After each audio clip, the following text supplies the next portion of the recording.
And we're always thinking about it. Like, how can I make this a video or turn this into a video? Like, it's never like an off button either. Yes. Especially if you work from home in your studio and you're shooting at home, it's like always on. Yeah.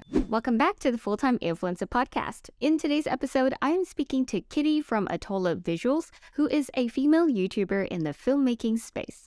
Female filmmakers feel like a rare species, that's for sure. But what's even more rare about Kitty is how open and honest she is about her career as a creator and the struggles that she goes through in this journey. I sat down with her at our studio in California to talk about creator burnout. So I was actually feeling burnt out for like quite some time, where I'm like just a little confused on what I should do. Almost quitting YouTube. Should I quit YouTube? Should I quit social media? Like sometimes I don't even want to do it at all. And useful tips for other creators out there. Always charge more for usage rights and how long. Don't give them like infinite usage because that's just bad. I know you love this episode and get so much out of it. Let's get into it. Dream your future, create it today. Hi, Kitty. Hi. I know you started your YouTube channel 6 years ago. Is that correct? Something like that. It feels so long ago, honestly. Yeah, I scrolled back all the way back to your first video. And I found an About Kitty video. Oh and my I watched that one. Embarrassing. And I was so shy back then. oh, were you? I was like, hi, I'm Kitty. Well, actually, it was a very well-produced video. So what I learned was that you were already a creative before you even started your channel. Yeah. And you wanted to create your channel to help other creatives, inspire people. Is that right? Yeah, and also for like a creative outlet at the time. Yeah. Because I always did video as my career, but you know when you work with other clients, you can't really express yourself the way you want to and do the videos that you want to. So I feel like YouTube was my way to just like let loose and nerd out with camera gear and make some short films and just like experiment and have fun. Yes. And not have like, you know, that pressure of like this client. Does the client like it? You know, it's just like, do I like it? Does my audience like it? Yeah. So how long were you doing video before you even started YouTube? Video. Okay, so... Well, I've always been like a creative, artistic person. I kind of grew up an only child because my half-sisters are way older than me. So they already moved on with their lives at the time. So to fill up my time and have friends, I would just like do art projects. And my dad would actually bring me to Michael's like every Saturday because that was like discount day. And I'd find something creative to like do at home, whether it was like painting rocks or like playing with puzzles or playing with paper. And then eventually when I got to high school, there was a photography film class. So I took 2 of those and I really enjoyed it. And my sister's friend actually talked about how she went to Columbia College for film school. And I was like, that's interesting because I didn't know what to do at the time. I was like, I wanted to do something artsy and creative, but I wanted to make money too, you know, like I wanted an art career where I could actually like, you know, pay for rent and things that I need. So somehow I managed to like get into film school, graduated with cinematography, and everything in film school was like straight film, like 16 millimeter film, Bolex cameras.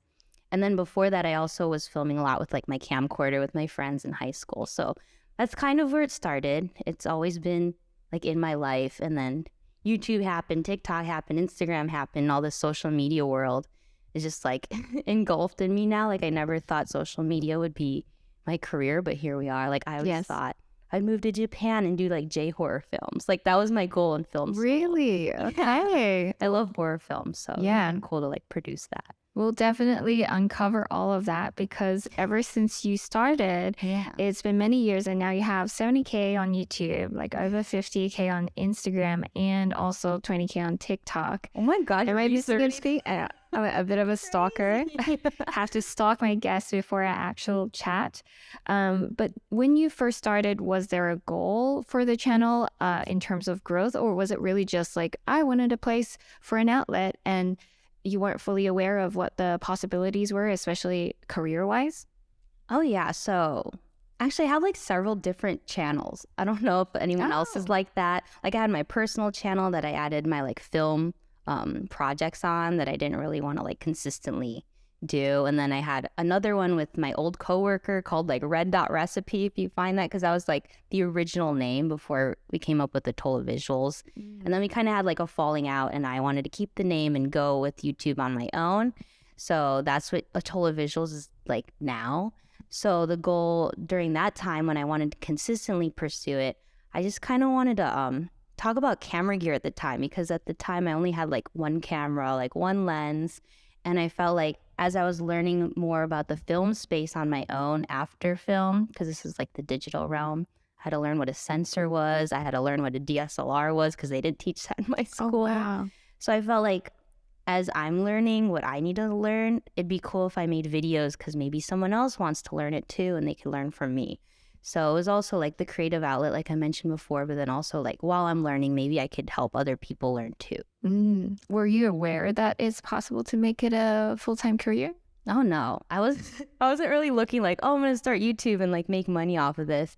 I just kind of was like, this is going to like help me get known. Like I felt like my goal when I started YouTube was to maybe get clients. Yeah. Because my whole goal was to start a video production company. I didn't really want to be on camera because being on camera kind of like freaks me out. And like every time I'm in front of camera, I get like a little nervous.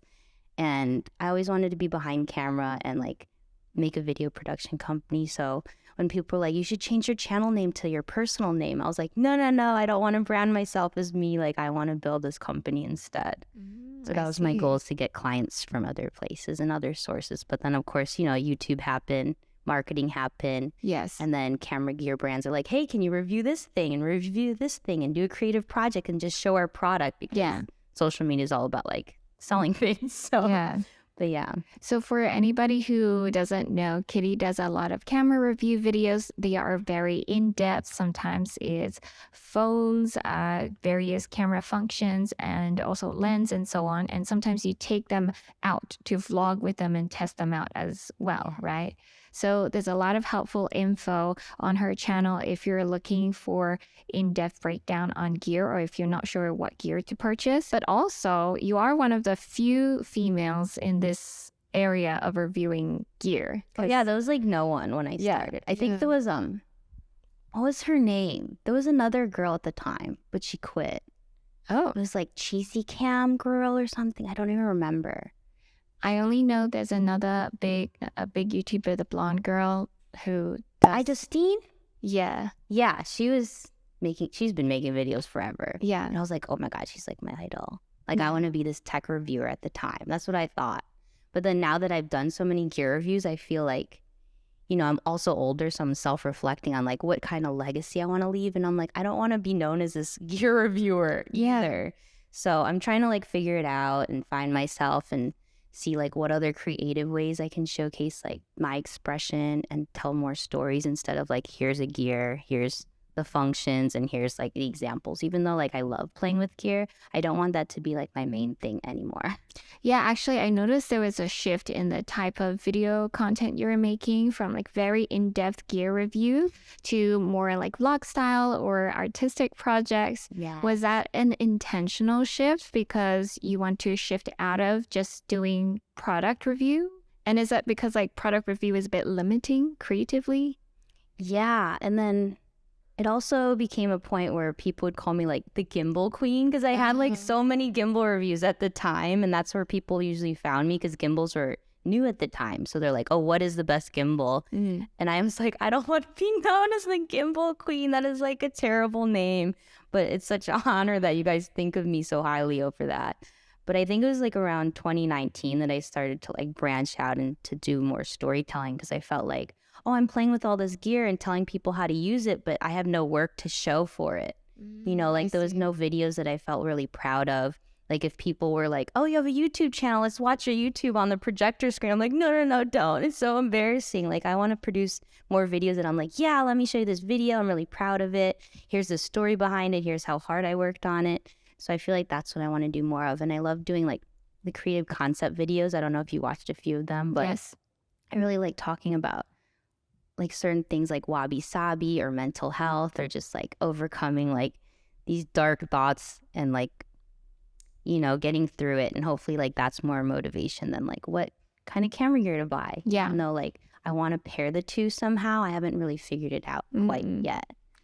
I feel like we're going through a phase where originally people were very niche down in order to be known for something, or niche down. That was like the number one. To stay consistent too, right? So that you can grow your audience first that way. But then after a while, you kind of have to branch out to have your brand be more diverse, to be known for various different things, and also have more opportunity for, say, brand deals and or product placements and so on. But it does become limiting after you've grown a set amount of fan base, and you have to expand beyond that.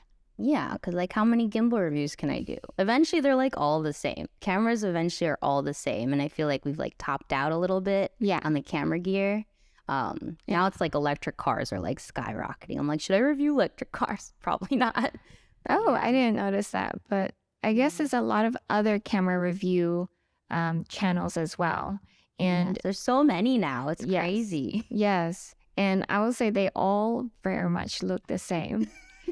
They all have thinking about this the other day. Yeah, they all have the blue LED light on the back of their head. Blue and orange. Yes, blue and orange lighting. Yes, and which is all great. It looks very professional on a wooden table, which I actually have. Oh, okay, yes. And it got to a point where I couldn't actually remember anybody's names, and it didn't really matter whose review I watched because it was just a review so that I could get a camera. Yeah, and you wouldn't subscribe to them. You're like, knowledge. Okay, moving on. So there was a lack of personal brand aspect to it. And even though it was very professional and very helpful, there was a little reason to stay and watch all the other things. So I think it's a great idea that you are branching out and interested in all these other areas as well, because that will definitely help you. Exactly. I wish I had more time for them because you get like sponsorships and then I have clients too. So I'm like, I need to finish those first because those are the paid priority things. And then I'm like, oh, now it's time to do a personal project. And I'm like, I'm tired. I just want to watch Netflix and eat popcorn. Yes. But I should probably work on this other thing because I know I'm going to regret it later. And I regret it every time because I would have had so many videos by now if I just like got off of the couch. But yeah, it happens. It's hard. It's exhausting. Can you tell us a bit about the various aspects of your business? You have a creative agency. Oh, yeah. So I run Atola Visuals in California, and we have several clients where we do TikToks for them. We have this new real estate client who's starting his YouTube channel and his social media to get his personal branding. So we're helping him with the workflow and project management and editing and graphics for that. We have another client that's instant ramen brand. So me and Brian and Skylar, we do cooking videos for their TikToks all day. And we just started their YouTube channel because they also want to start a YouTube channel. Like you said, like it's a longevity thing. And I feel like YouTube has always been the top dog out of all the platforms. I feel like deep down, like everyone wants a TikTok because it's cool and fun and trendy, but YouTube is there for the long run. And it's really hard to compete with that. And then also I have brand deals with camera brands like Sony, lighting companies like Nanlite. So I get to play with a lot of film equipment, which is a lot of fun. And it's come to the point where I have like too much. I'm trying to like downsize and get rid of a bunch of things because there's only so much gear that I can play with and only so many cameras I could use at one time. So now I'm just trying to figure out like what's the best camera right now and what are the essential lighting gears that I use the most, because you can't have like too much stuff. I don't want to be a hoarder. I've always tried to be like a minimalist and just like use what I actually have. So that's important too. Okay. And then you also have, I guess, AdSense and affiliate income aspect of the... Well, yeah, but those are like so low. They're like pennies. So I don't really focus on that much. Yeah, definitely. It's a great way to create another source of income because I feel like as creatives, it's all about income sources, a million multiple income sources, revenue streams, digital products too. Yeah. Has that been something that is always on your mind, like how to find different income streams and maximize the revenue? I feel like I've always been like that. Like even when I first started, I had like 10 different random side hustle jobs. Like I used to deal blackjack and poker as like a side hustle. I made like $100 a night, but I was like, ooh, money, you know, like I'll do whatever I can to make money where I can just so I could like shoot videos. And because in college, it's funny because senior year, we had like a guest speaker and she's like, oh, you should have a part-time job and be a florist because you probably won't make a lot of money in this industry. And I was like, that is so scary to tell me this senior year when we're about to graduate. So I always just had this like frugal mindset of, oh my God, being in the art major industry, like we're not going to make a lot of money. So any opportunity I could see, I'm just going to try to grab it so we could survive, you know? But the beauty is you started a YouTube channel and that changed everything. Literally YouTube. I love and hate it at the same time because there's like so many blood, sweat, and tears because it's so much work. Like, unless you have a YouTube channel, you don't understand how much work and stress it is. But at the same time, it does open up a lot of opportunities to brand deals, to creators, to clients, to new friends even. And then also like income sources for sure, because when the pandemic happened, all my client shoots were canceled. And I don't even know what I would have done if I didn't start that YouTube channel or start that Instagram or start that TikTok. So it really honestly saved me because I could work from home and then shoot whatever I need to shoot and send it out to the clients. Yes. So you have multiple channels. Do you have a strategy for content repurposing? Like you have a YouTube channel and then you break that down into 1 or 2 different Instagram reels and posts? So repurposing, that's like the hardest thing because a part of me is just like, should I just stick to one platform and make my life easy and just concentrate and focus? Or do I like spread myself kind of thin and post on TikTok, Twitter, like I can't even name them all, Instagram, there's Vero now. I don't know if you post on Vero. No. Oh my gosh, there's so many platforms because like everyone started social media and got popular. I'm thinking like, what about in 10 years when there's like 100 platforms? Are we supposed to repurpose for all of these platforms? Because it's already getting out of hand, to be honest. I'm going to retire when that happens. I hope I retire too because I feel bad for everyone doing it. But I try my best. Currently, I'm focusing more on like TikTok vertical reels because like most of my clients, that's what they want. It's just like how many small form content videos can we produce? But I try like with my videos at least, I try to like break them down in between topics and like make them into like short form content. Like for example, I did a video on like the Leica M11 and I just posted like what I like about the Leica M11. It's just like one little section from that video, repurpose it and post it to other places. But for the most part, I just produce content like for vertical. And then I feel bad because I'm like, this should have been a YouTube. Then I would have had multiple videos and it just gets so like out of hand because you're like, oh, I should have shot behind the scenes. I should have shot a vlog for this. It would have been such a good YouTube. But then it's like, no, it's too many things to think about all at the same time. And then thumbnails too. Yes. Oh my God. Yes, I know it sounds exhausting because it is. I'm kind of surprised. I thought maybe you would start with a YouTube channel and then from there take little clips from it and turn it into a short form video. But actually you start with short form video and then the YouTube video is sometimes there, sometimes not there. And when you do make it, it's completely separate. Yeah, it's pretty inconsistent. I haven't figured out a way to like make YouTubes and TikToks all at the same time. And then my thought process is like, oh, should this be a YouTube or should this be a TikTok? Like I haven't really like separated the two and figured it out because it's just like so overwhelming to the point where I'm like, I'm going to just do all TikToks and make them short and easy. But it's not, it's not easy. Yeah. You think like 10 seconds is going to be short, but it's not. No, I do find that the way you film something long form versus something that you have to squeeze into 30 seconds is a completely different script and approach. Yes. And you cannot just take like a long form video and repurpose it and expect to have decent results. I would say the results also probably like below average. Yeah, because you're not thinking about at the same time. There's no hook. There's very little context. Just B-roll music. Yeah. And you can't just wrap it up quickly. And so you lose people's attention very quickly when you try to repurpose that way. So then you do have to make the short form video content natively as well in order to actually grow those channels. Yes. So I was thinking like maybe unboxing is just like a TikTok real thing. And then if I do a review, then that's long form. If I do a vlog, that's long form because you can't really have a vlog with 10 seconds. You could do like B-roll clips and then music, which is cool. I've seen a lot of people doing that, but like I want to hear people's thoughts and feelings as they were going about their day or where they were. I have noticed there's a little bit of a hiatus on your YouTube channel lately. And I also saw that you have been through some tougher times recently. Yes.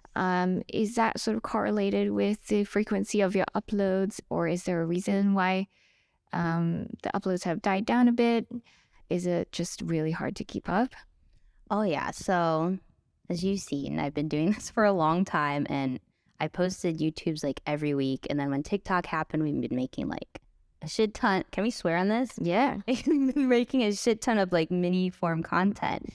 And, you know, I was mentioning how like I don't have time for my personal projects. And that really takes a toll, especially if you're a creator or an artist. Like you have this like urge to just express yourself, even if it's something little or silly or stupid.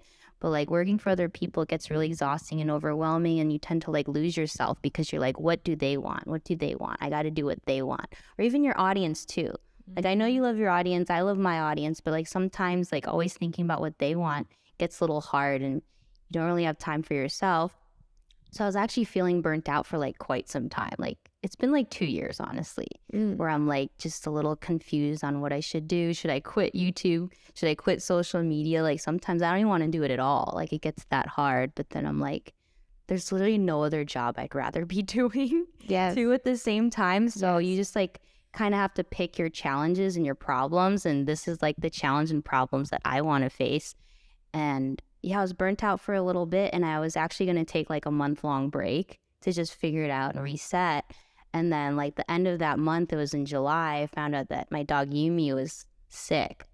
So then we had to like bring her to a lot of vet visits and treatments, and she was just kind of like deteriorating more and more as the time went on. And it was like 2 months and she was like gone.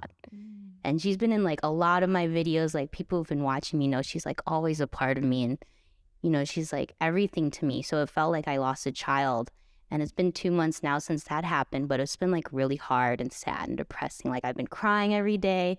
I've been like feeling that life is meaningless, you know, like you just have your perspective change when someone important to you like goes away. Yeah. So it's been like really hard to stay motivated because I was already burnt out at that point. And then like life things happen. So I haven't really been motivated enough to like produce anything, to be honest. Like even doing client work has been like really hard. If I even work for like 1 hour a day, I'm like, good job, Kitty. I'm so proud of you. But I'm trying to get through it. I'm feeling like the light is there and I could see it. It's not as dark as it was before, but there are moments where I'm just like so sad and depressed and like confused and like don't know what to do with myself. But yeah, I just got to keep going and keep trying. And I'm hoping that I can like take these like bad times and like make it positive and do something creative with it and figure out how to like make it into a video or like even just paint. I'm building tables now, like just random things with my hands to keep my mind distracted because so many bad thoughts happen, like especially at nighttime. So I just like try to keep myself busy right now. That must be so hard. And I haven't experienced ever losing a pet or even a person, but I can't even imagine. I'm so sorry for your loss. But I really feel like it's very hard for all creators to detach their creative work from their personal lives. So anything that happens in our personal lives, it reflects on our work or on anything that we put publicly. And we're always thinking about it. Like, how can I make this a video or turn this into a video? Like, it's never like an off button either. Especially if you work from home in your studio and you're shooting at home, it's like always on. Yeah.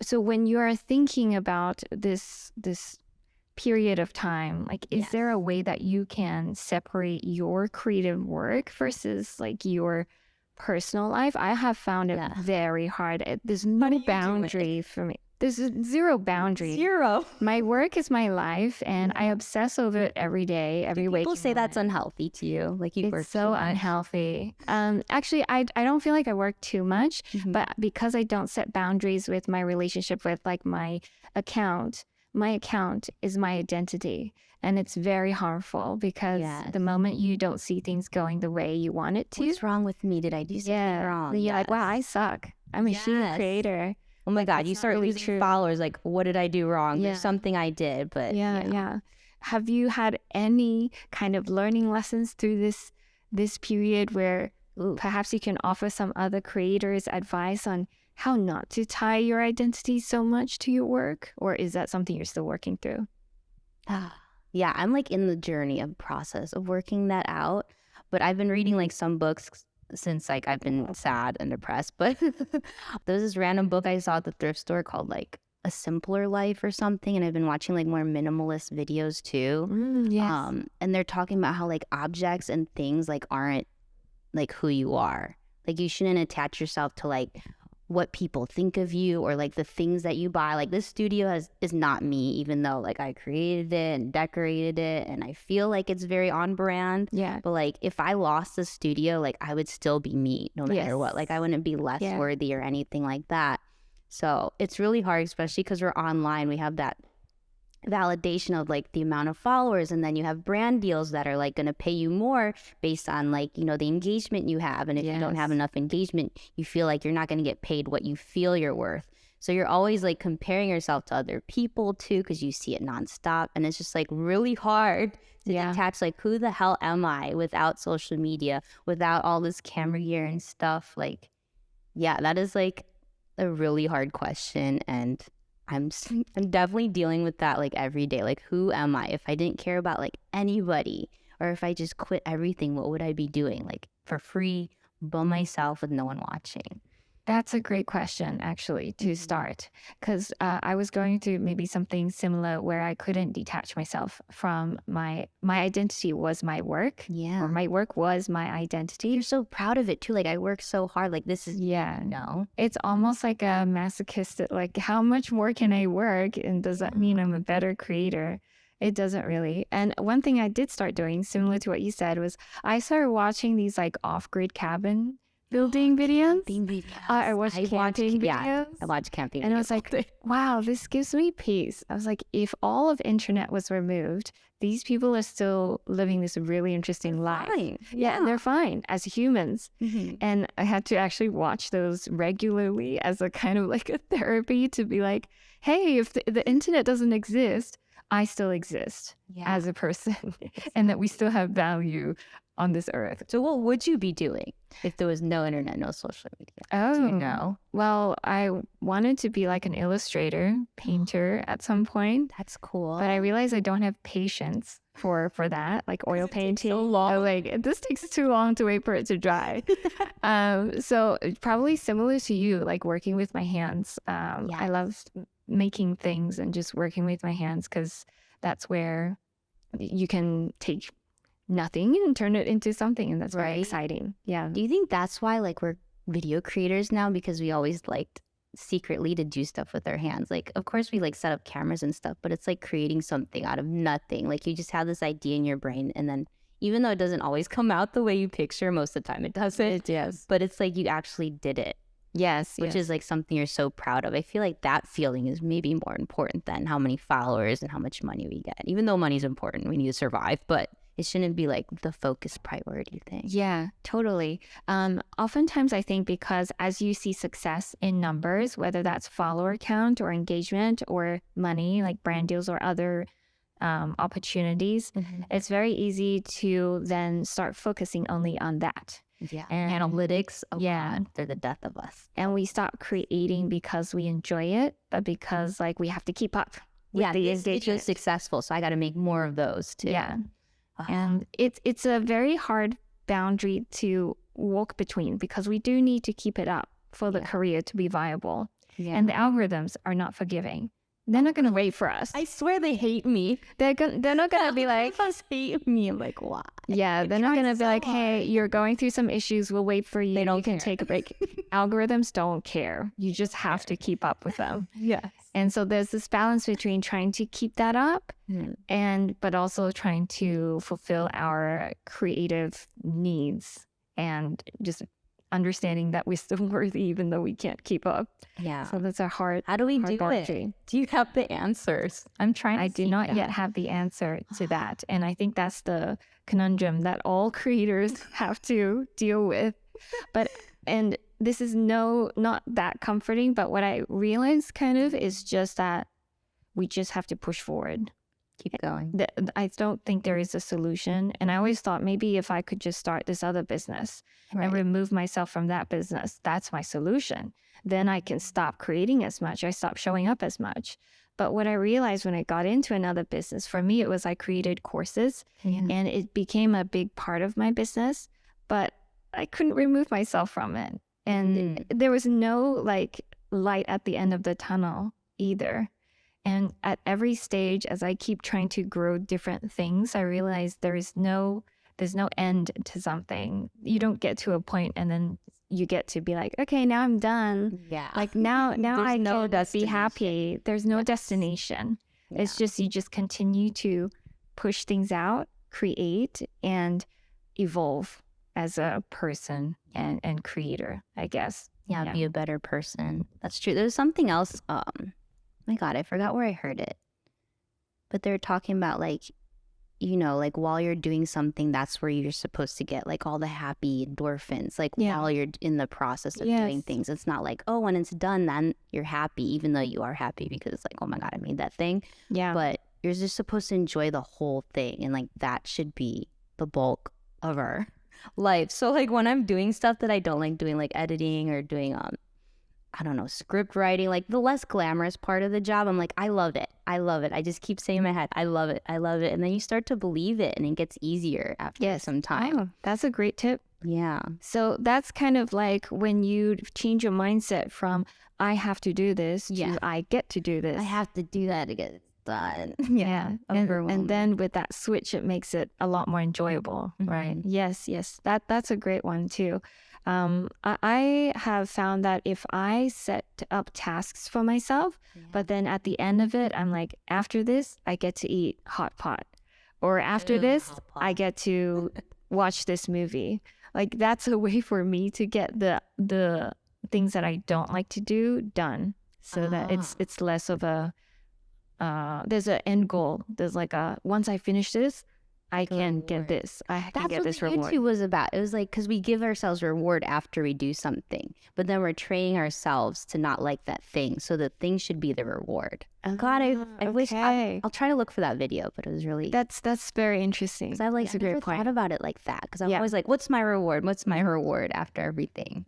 Interesting. Okay, I like that shift. I should probably think about it in that way, where the process is the reward. Yeah. Because we are also, another problem is because other short form platforms allow very immediate success, we expect to see results right away.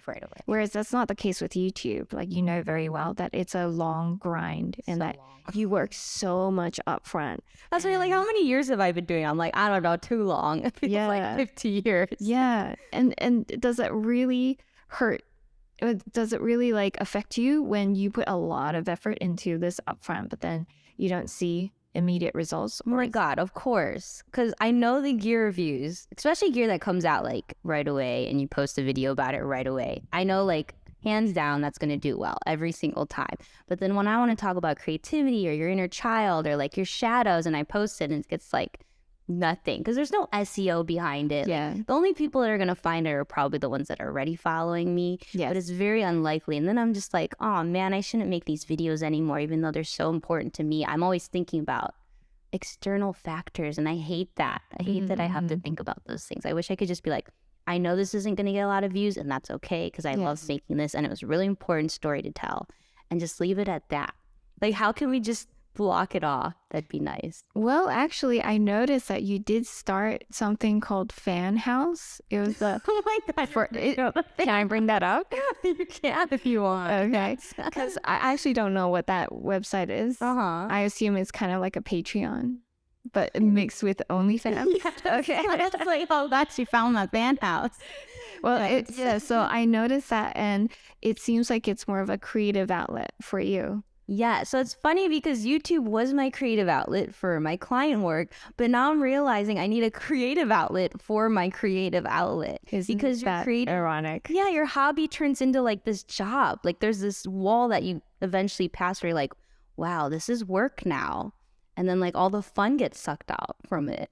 Or it's just a mindset thing where we're just like, oh my God, I'm doing things I don't want to do anymore. So I need another thing to like fulfill that. But yeah, Fanhouse is now my creative outlet from my YouTube. And it's been fun. It's only been like a couple months. And yeah, I feel like I could just express like a different part of me that's like dark and edgy and like, I don't know, different. I could be more candid on there because I know like the people on there are already people who support me. It's not like I'm posting to social media where like it's viewed by every single stranger in person who could like troll and talk shit. So I feel like I can be like more open on that platform too. Well, I love that idea as an outlet for you, where if your main social channels become a job, then that private place can be your outlet, because you also know those are the most supportive people, and they also put money into it because there's a little fee to get in. Yeah, like subscription. So you know it's like the best of your fan base. So that's a great way to get creative outlet if anyone else is sort of going through the same issue. Yeah, and the CEO is actually an Asian female too. Oh, wow. Yeah. Okay. Can you tell us a bit about Fanhouse? Actually, I literally know nothing about it. Yeah, so Fanhouse is, like you said, it's like half Patreon, half OnlyFans. You can't post any nudes or any pornography like that. Like anything you could post on Instagram, you could pretty much post on Fanhouse, and they only take 10% too. So they're still like a new company, but they're more towards like creators because the CEO is actually like a creator herself. She's a Twitch streamer. She's really hilarious. She posts a lot of like shit posts and memes on her Twitter account. Yeah. But yeah, I like love her energy because she's just so like out there. I should send you her Twitter. Wow. It's really funny. Okay. Yeah, I just love her vibe, and I always love supporting like Asian-owned businesses too. Yes. So I feel like it's really cool and like very on brand for me to like join. But yeah. Yeah, I like that idea. And you can make money too, just like being yourself and like trying new things. And yeah, you get a lot of instant feedback there. And it just feels like, oh, I have this like edgy side of me that no one knows about, you know? Like it's not OnlyFans because you don't have that stigma attached to it. Yes. But like I could be like wholesome selfies or talk about how sad I am or like have some like sexy thirst traps. Like it's like a mixture of a lot of things in there. So. Okay, been a lot of question. fun. Are Yes. they mostly male or female or mix of both? They're probably male. I feel like a lot of my platforms are very male heavy. It has been transitioning slowly into more females though that I've noticed. But yeah, it's very male heavy on my demographics. Do you think the transition is because some of your content has shifted, or maybe just more women are interested in becoming creators and understanding Yeah, gear? I feel like I get this question a lot because in the filmmaking space and also the business entrepreneurial space, there's not a lot of females that do this. Like there are photographers and there are social media people that are female, but like filmmaking in general, there's not a lot of girls. Like even in my school, it was very male heavy. Growing up, like all the hobbies I picked were very like male heavy too. Like I joke like, oh, I'm actually a boy probably because like I like basketball and I like dressing a certain way that's like male clothes only, even though clothes don't really have a gender. And a lot of my friends were also a lot of dudes, so I just been always surrounded by dudes, and I feel like maybe I'm just more comfortable in that realm. But yeah, I think there's more females now because they're seeing more females doing it too. Yeah. Like in the beginning, like I said, I remember there was only like one girl doing camera gear reviews. And then maybe I joined, and then like Lizzie joined, and then there was like all these other females doing videos. So that kind of motivated other females to try and join, maybe upgrade from photography and try more video. And also social media is very like video focused now. So they kind of like have to try to learn. Yes. So I think that's why the transition's happening. I don't know if I really made a change in my content. I know Brian suggested like, oh, you should do more like female type of content, but I'm like, I don't even know what that means. Like I just really post videos about whatever I want. So to me, I feel like if anyone's inspired or motivated by my content, whether you're like male or female, like that's totally fine. If you're just human, that's cool. I don't really like try to do like a certain group. I just kind of like be myself, and whoever's like attracted to that, I guess is fine for me. I was I think I was drawn to your channel because you were more of like a female gear reviewer, and I wonder if you face this as well. But I don't market myself as someone who understands gear, but I have a pretty good understanding of everything and how to operate it all, and Yeah, like how to take photos, how to take videos and all that. But you definitely do. people always assume I'm just like a brainless Barbie because of the way I dress. Oh yeah, there's certain comments. Like, let's not lie. Yeah. If you're a female creator, you get like, you know, the sexist comments here and there. I feel like they're not as bad as I know other people get it worse than me maybe, but I feel like mine are very rare. And when it happens, I'm just like, whatever, I don't really care. But yeah, sometimes it's mean. Yeah. I think it's because you showcase that your skill set already on the videos and you know what you're talking about. Yeah. I'm surprised you still get mean comments. Does that YouTube's happen probably the often? worst. Oh, really? Yeah, so if you're starting YouTube, I'm just warning, like YouTube I feel like is the most opinionated group of people. Oh, no. Which is hard because like you really want YouTube to work, but like people just always want to say something crazy. I feel like Instagram is the best community support wise. I agree. TikTok's hit or miss. Yes. You don't know. It depends a little on bit of both. which part of TikTok you go. Your video gets pushed to. Yeah, you don't know. Yeah, your video goes anywhere depending on what video. Do you have a way to filter the comments? I know there's a way with like words and stuff. Like if it gets really bad, I just block them. But I feel like the most common things they probably say are like they think someone's buying me the gear. Oh, okay. Like, oh, my husband's rich or something like that. And I'm like, actually, I just work hard here that way and work with clients and stuff. But yeah, they're like assuming that a guy is paying for all my stuff. Yeah. Or like, well, they say like certain things like you should smile more, like talk about the way I look or the way I sound. Oh my God, people commented on my swearing a lot in the beginning because I used to swear a lot. I kind of toned it down. I feel bad now, but I feel like they kind of got to me. But they're like, that's not ladylike. Wow. All the time. Right. Interesting. They're like, what would your mom think? And I'm like, you don't know my mom. My mom swears like 10 times more than me. That's probably where I got it from. Wow. But yeah, they always have like something to say, you know. Does that ever affect you? It depends on the day. Most of the time, no. But when you're like having an off day and you read something terrible, it's just like, oh, I want to quit. Like, I don't want to do this anymore. Yeah. Even though it's like one person, it's literally like 0.0001% of these type of people. But most of the time, it's very supportive and encouraging and motivating. And I feel like I need to just remember those times where like they DM me and talk about like a story they personally have and how I like somehow made them feel better. And it wasn't about the gear or like anything like that. It was like I somehow entertained them for a little bit and they got through it. Or, you know, they were having a hard time. Like yesterday, I was talking to one of my audience members, one of my AFAMs. I call them AFAM. Yeah, I noticed. My little fandom. I was talking to one AFAM and he said that he went through a divorce and he kind of lost himself. And he really wanted to do photography and video. And I kind of helped him like, you know, want to move towards that hobby again. And I was like, wow, that's crazy because he took like a dark time and made it positive. And I'm like, maybe that's what I'm meant to do. I don't know. Does it not just make your day? Makes it all worth it. I actually printed, I don't know if you've seen the 26 words video, but it was a time where everyone was posting like troll comments on Twitter.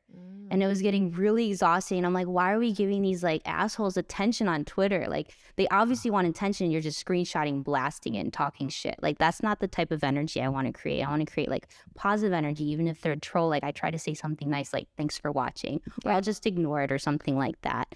But like I took all these like nice comments and I printed them, I cut them out and I like stuck them on my hallway wall. Wow. And it's kind of like my wall of AFAM fame or something. So then when I feel down or depressed, I just like reread those comments.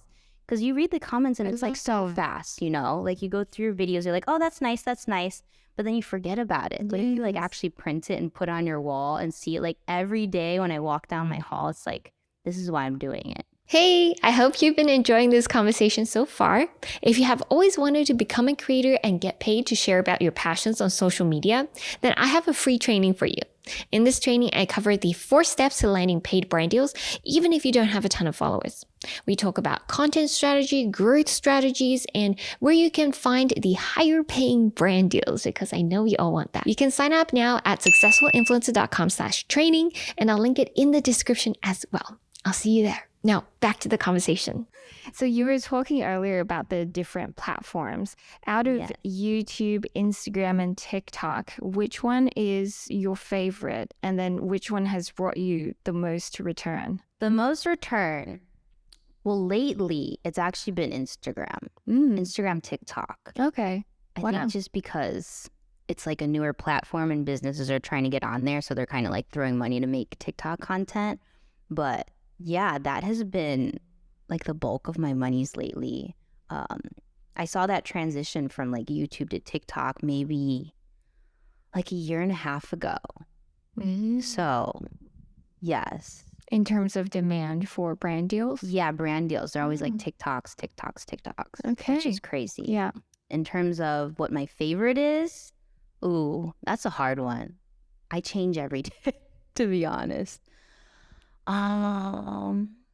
My favorite, I feel like YouTube was my favorite for a while, and then I started to hate on Instagram because I was losing followers, but it has nothing to do with Instagram or anybody or my content. I know my content's good. It's just like seeing the analytics and seeing it drop for whatever reason. I don't know what's going on. I even wrote to them. I'm like, is shadow banning a real thing? Because I don't know what's happening. It's been dropping for like a year, so that's been driving me crazy, but I just let that go at this point. So, and then TikTok happened. So I was having a lot of fun in TikTok because like you could just scroll through stuff really fast. You could save things and certain tips like really quickly.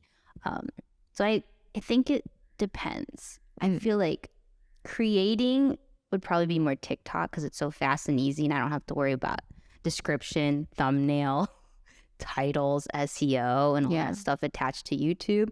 But I think YouTube's still like my number one. Like I watch it all the time. Like when I'm just chilling, I need to research something. It's always been like YouTube when I want to learn things and also watch all my camping videos and like relax. Yeah. It's always YouTube's. Got it. My favorite is still Instagram. Of course, you're the Instagram because that's my main one. Yeah. That's where I get the most of my return. And so for now, that is the case, but who knows what it's going to be in the future. Do you have a subscription? Did you sign up for that whole subscription service? No, so did you know that if you do a subscription on Instagram, you have to pay, like if you have an iPhone, you put it on the App Store, you have to pay the App Store 30%. Oh yeah, Fanhouse says that too. Yeah, that that's Apple crazy. Takes 30% of everything. Yes. Which is nuts. So that's why I will never do an Instagram subscription. So they take 30% of the $5? Yeah. Of your whatever subscription you have on Instagram because Instagram is an app that exists on their store. They're crazy. 30%. But I don't have a membership or a subscription. I actually tried to do Patreon before during the pandemic. You know, so all overwhelming. the tiers and like it feels very professional. But like Fanhouse is more like social media, which is more casual. So that's why I like that platform. It felt like it spoke a lot to me and how I like want to post and stuff. Yeah. But yeah. So do you not feel like you have pressure to keep up on that, or it's more Oh, I do too. I already knew when I signed up for Fanhouse, I was like, this is going to be like another full-time job.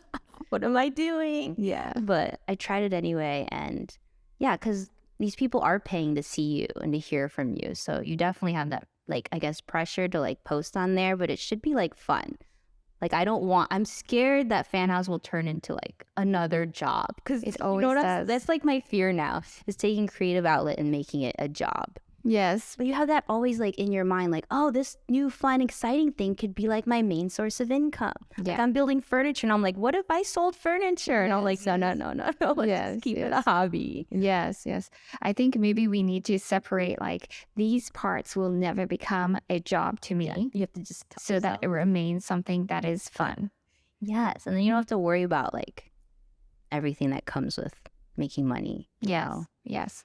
But like you mentioned, this is still something that you would never trade for any other job, right? Oh, no.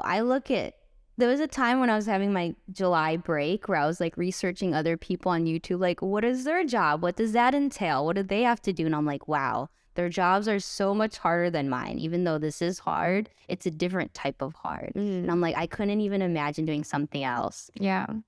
I still thinking about it. I was like, maybe I could do this, or maybe I could apply and do a normal job, but then I'm working for someone else. Yeah. Ew. I can't do it. And like apply for PTO and benefits. I don't know. Yeah. I think it's very easy for us to be in it and feel like there's a lot of negative things about it. But then if we just look at some other alternatives and other people's jobs, we become very, very grateful. Job. Actually, on that note, do you remember the drama with Michaela and how she said her job was difficult and then it got dug out by TikTokers? A video she made 2 years ago saying it's 5:23 or something and that she's very tired and that you should try being an influencer for one day. That is very hard. And it caused a lot of drama because people were very upset. Why is it so hard, right? Yeah, people were very upset that she said her job was hard and they were trying to say like this is harder, this other career is harder. But have you heard about that? No, but I could totally relate. Like I always feel bad like complaining about this job, especially like in front of people who have like no idea what it's like. But it just makes me kind of feel like ungrateful, even though like when you look around from the outside, it looks really nice and luxurious and like, oh my God, you're making this type of money. Or you could just like take a day off whenever you want to. Like that's what my other friends who have like full-time jobs say. And I'm like, you know what, you're right to an extent. Like it does put me into perspective. But at the same time, like when I talk to my creator friends, like we have this same mindset of like, this is exhausting. It is hard. It's stressful. You can't tune yourself out from work-life balance. And it's just like, I feel like you wouldn't understand really unless you're in it. So Yes. it's kind of hard to explain to other people who actually like don't understand. Yeah. But yeah, every job is hard in its own way. Like there's no easy job. That's why it's called work, yes, right? Exactly. Yes. And by no means am I saying that what we do is hard, especially physically. I don't feel like it's physically Well, hard it's not at manual all. labor. Yeah. But the mental part is the part that I think most people struggle with. And I have never met a creator who doesn't struggle mentally. And if you It's ask, messing us up for real. Yes. And if you ask anybody, everyone's like, my mental health has never suffered this much in my entire life until I had social media. Yeah. And I still haven't fully figured out why exactly that is. But I think it has to do with like how we perceive our self-worth and value relative to what we see on the platforms. And you can't take a break. Like you said, the algorithm Yes. keeps going. So like stuff will happen in our lives and we're like, we just want to take a break. But then at the same time, we're so used to working in this field. We're like, no, I got to make a video. I got to put something out. Well, like, what do I do? Like, I can't just stop. It feels like sometimes like a prison, Yeah. you know? Do you think there's a solution to that? So To just not care and just come back when you feel like it. I don't know. There's no other way unless you like batch shoot a bunch of stuff and then slowly like release it. But it's hard to plan for like certain life events where you like can't even be there and you have to take a break because your mental health is that bad. But I think you could like do preventative work.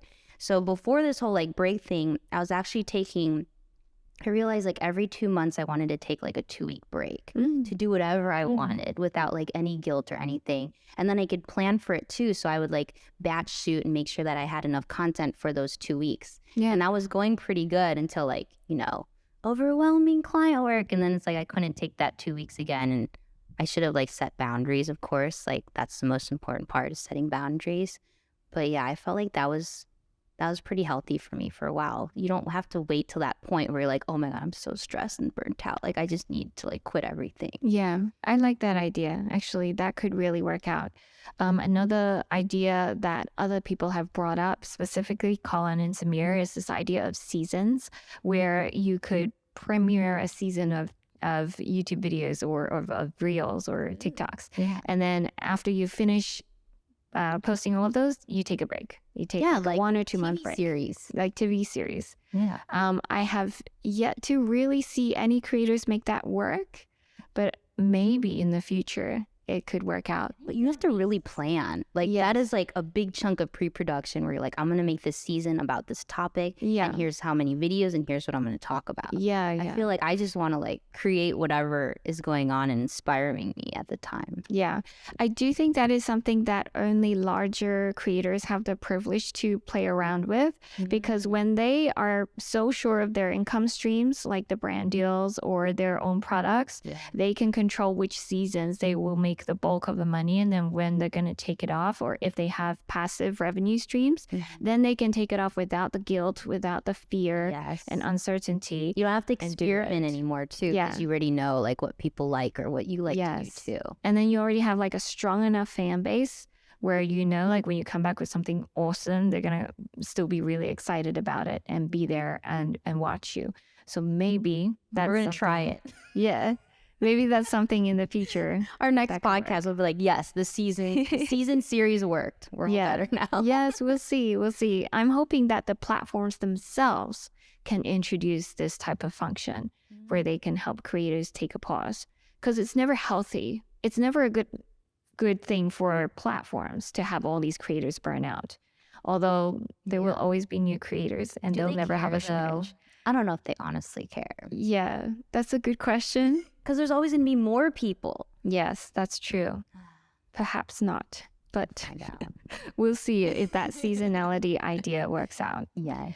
And before we kind of wrap it up, can I just ask a few more questions about like brand deals and how you go about them? Yes. So you mentioned that in the beginning, most of your brand deals were on YouTube.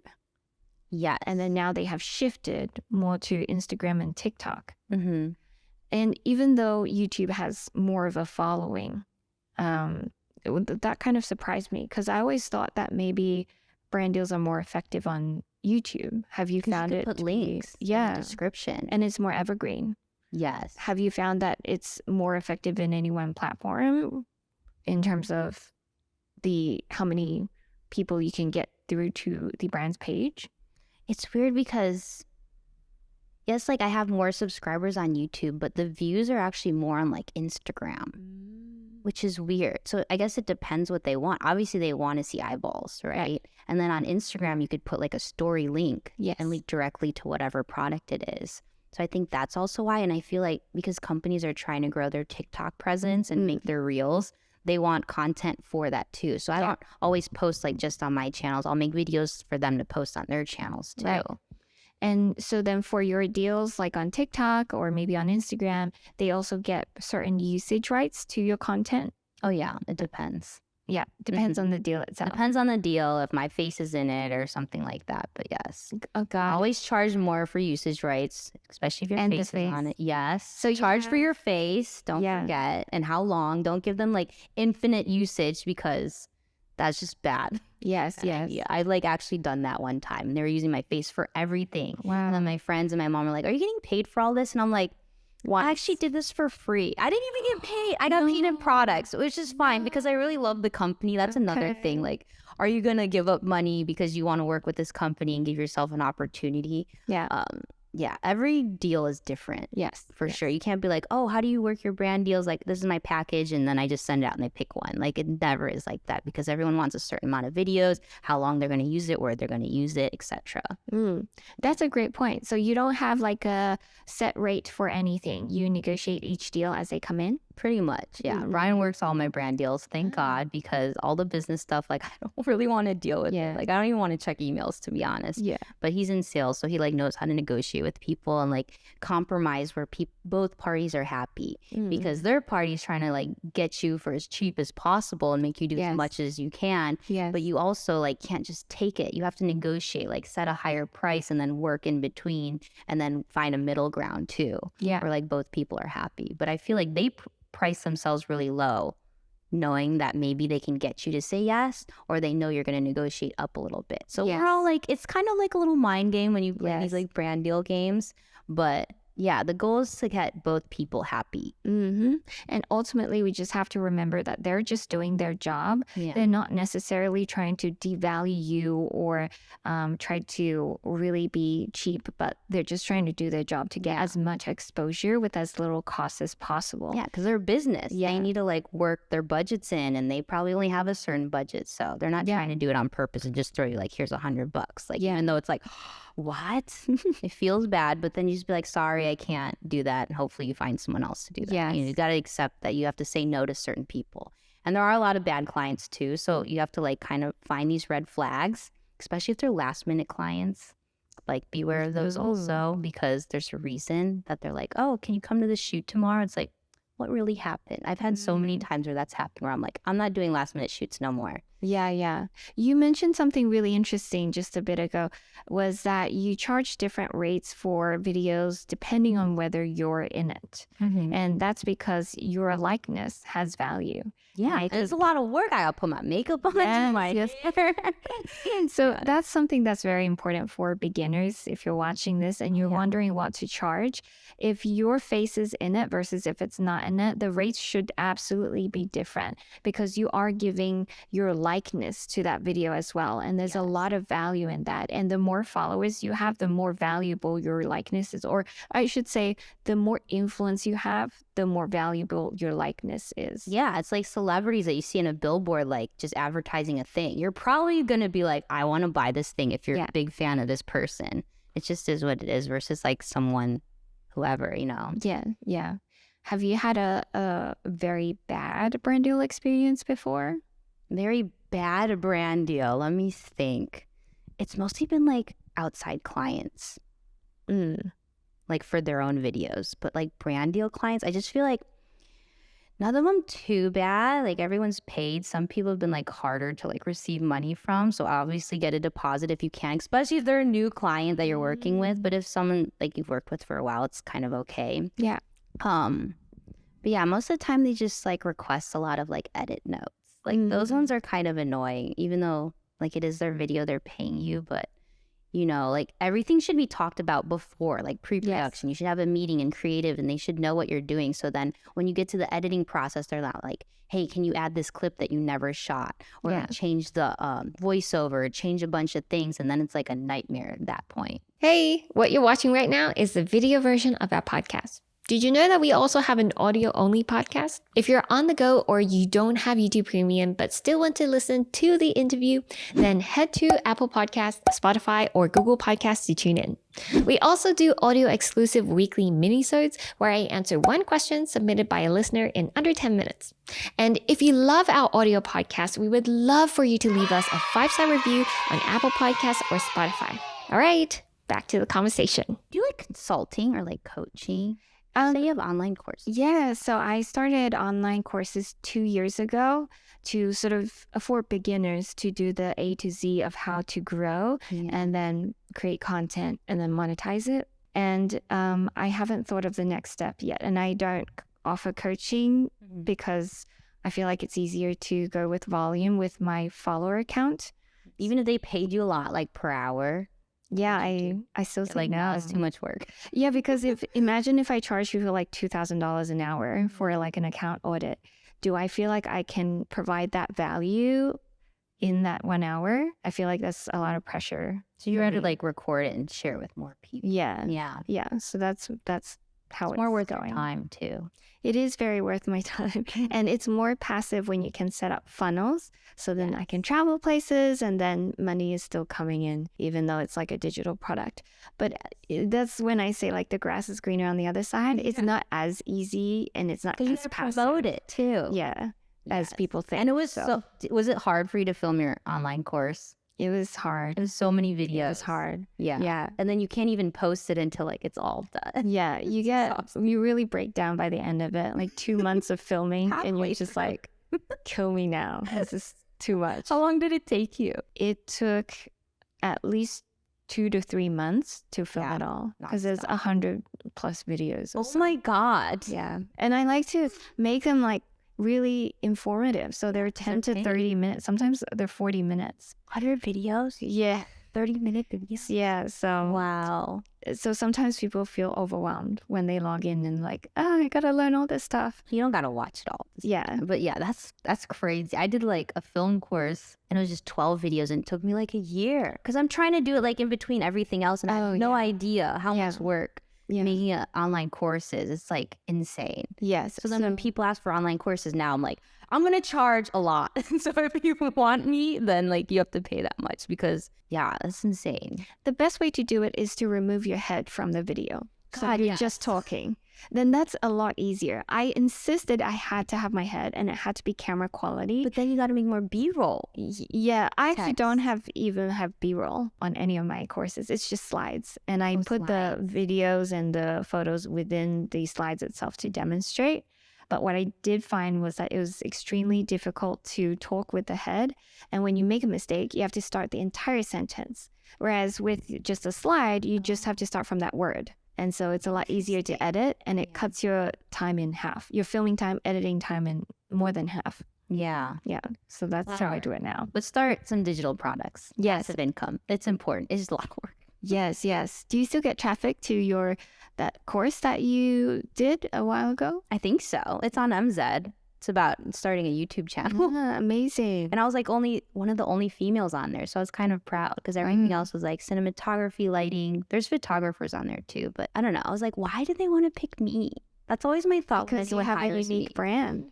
Because like part of me is like, are they just hiring me because I'm a female and I'm like different, to add that diversity factor? Or are they like hiring me because they actually like my work? I have this debate in my head all the time. Oh, I'm sure they love your work too. I hope so. Yes. But I do think diversity hire is a thing. So you just like take advantage of it.